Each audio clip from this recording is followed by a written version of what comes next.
So I'm going to be honest with you today. I really don't want to record this podcast. Now, I'll say at the outset that I am fine. I know that when I've said I'm not doing okay, people have been really concerned. But struggling at the moment does not mean I'm not safe. Struggling at the moment just means that things have accumulated to the point where it's hard to kind of do the things that you know you need to do. A lot has happened. And suicide has reared its ugly head into my life once again. So today's podcast is basically me kind of trying to deal with what's going on at the moment while sharing with you some of the difficulties that people face when a member of their family seems determined to end their life. I'm going to talk about that today on STP. Welcome to Shattered the Podcast. Sharing the lived experience of mental illness on A father, a mother. A family. Let's go. Let's go. Let's go. Let's go. suicide, me, myself, and I. Why have I titled this? It's because suicide has affected me in three very distinct ways. The first is my own suicidal ideation and suicide attempt. I understand what somebody is feeling like when they get to that point where they feel like they are either hurting everybody around them or they are just so useless, so without hope that dying seems like the best resolution. Second is when a friend of mine killed himself. Man, it's a bitter wound, even today. And the fact that it happened in the lead up to Christmas is perhaps why I get a little bit focused on suicide at this time of year. Because for most of us, we're going to have a lovely Christmas with family. But for some people, it's going to be extremely lonely and it's going to be hard. And we need to be vigilant and we need to be aware. And I hope by listening to this podcast that that's part of what you're doing. So let's talk about when a family member seems intent on killing themselves. First off, it's important to note that you can't fix them. There's nothing you can do that will fix whatever it is that they are dealing with or going through. So throwing yourself at them, I will do anything that you like, while good has minimal effect because their thinking is already skewed. The thinking around taking your own life is abnormal.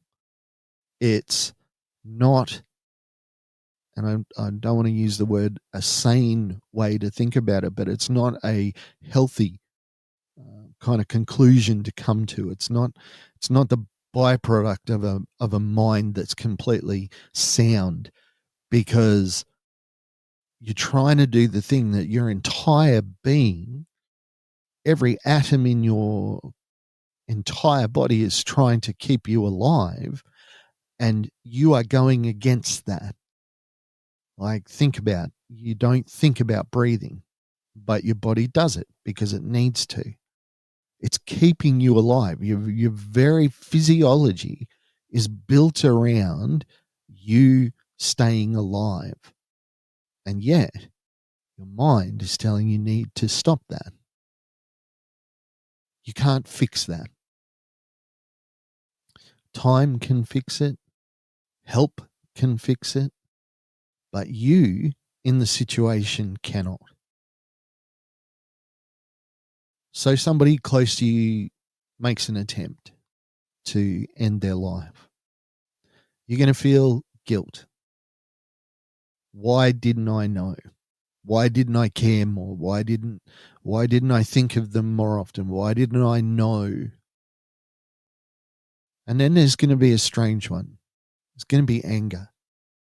How dare they make this decision?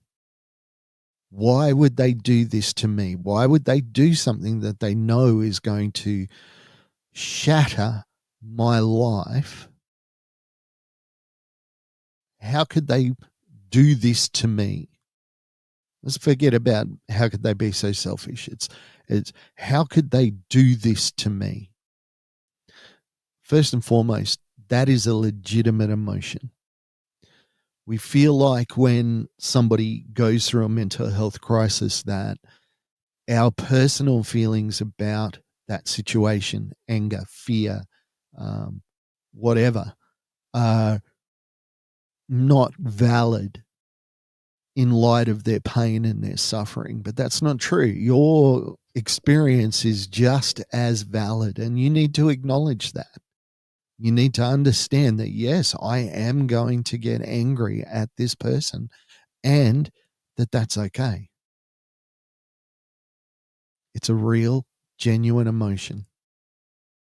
And as soon as you start plugging your emotions, blocking them off, you aren't going to be living a mentally healthy life. Now, if that anger turns to bitterness and frustration and anger and poor actions, that is your responsibility. How you respond to that anger is your responsibility. I said, first you're going to feel guilt. Then I said anger. Next, you're going to feel guilt again. And then you're going to not think about it. And then you're going to feel guilt again. And then you're going to do something else and you're going to feel guilt about it. Guilt is not going to go away. This idea with my friend who took his own life, the thought that really got me was, when did I last think of him? Can I remember the last time I was like, hey, I wonder how Dan's doing? That really kicked me in the guts for a while, because I felt guilty that he'd moved away. He was out of my immediate sphere. And did I stop thinking about him? Did I stop caring about him? And of course I didn't. Life happened. He moved away. He made some choices. But still, that guilt remains. And the anger. And a deep, deep sadness.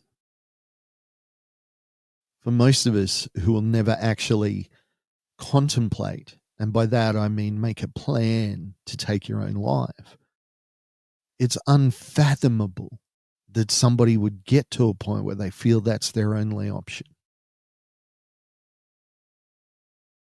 And the important thing to remember is that when somebody you love chooses to attempt to take their own life, it has nothing to do with you. It's not your fault.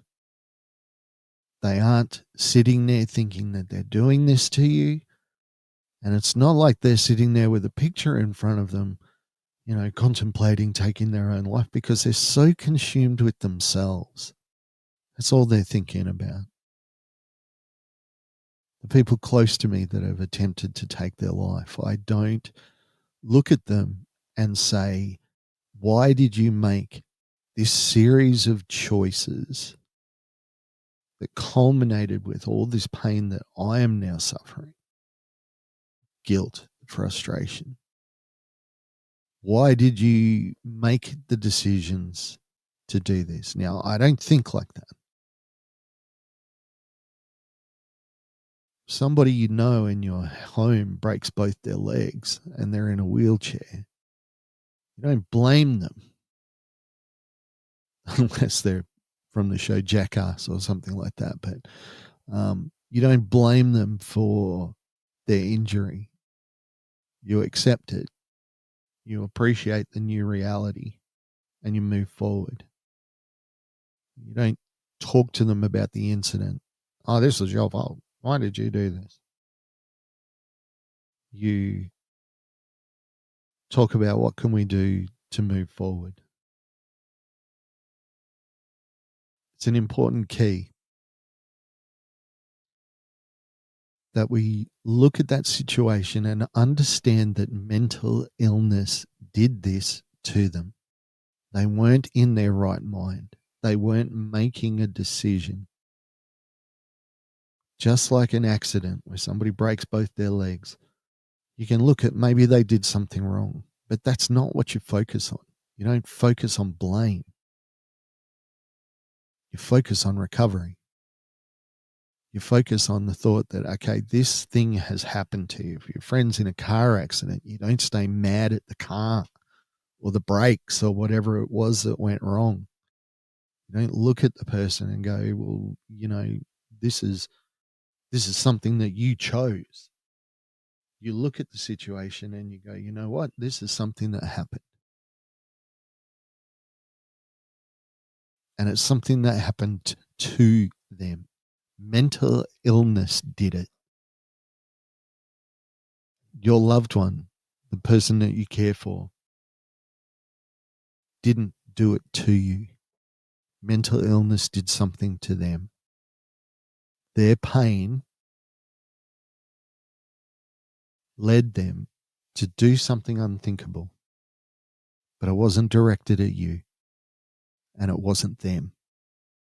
It was their pain speaking. This is all hitting too close to home. I got to stop. Hey, have a great week. Check out, I'm doing Christmas song dedications to people around me that I care about and love, particularly from my past, people that I haven't spoken to or haven't had the chance to catch up with in a while.